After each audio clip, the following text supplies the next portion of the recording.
L'objectif du sommet est de promouvoir les échanges et l'intégration des Antilles-Guyane dans leur environnement régional, une stratégie financée notamment par l'Europe. Organisée par l'ambassadeur de la zone, cette conférence est l'occasion d'évoquer des dossiers allant dans ce sens.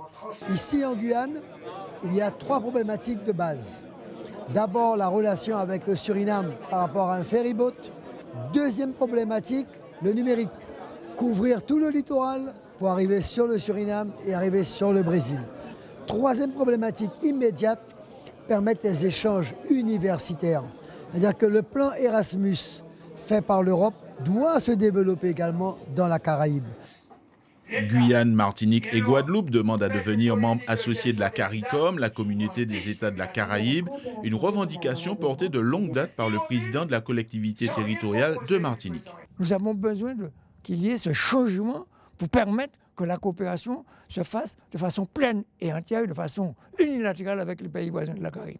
Que serait la France aujourd'hui, et je parle fermement, sans l'apport des Outre-mer?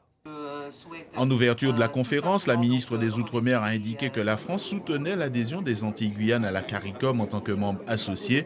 Et parmi les participants à cette conférence, Saint-Pierre-et-Miquelon, représenté par son préfet. Dans l'arc atlantique, il y a différents territoires d'outre-mer, Antilles-Guyane, mais il y a aussi Saint-Pierre-et-Miquelon qui a aussi besoin de se développer, qui cherche aussi à s'ancrer dans son environnement régional. Et je viens là, pour l'instant, plutôt pour témoigner de l'existence de cet archipel et des stratégies qu'il développe pour bien s'ancrer d'un point de vue régional. Ce jeudi, les délégations poursuivent les échanges et visites de terrain avec Kourou en matinée avant de poursuivre les discussions sur les possibilités de connexion dans les secteurs de l'aérien ou encore du maritime.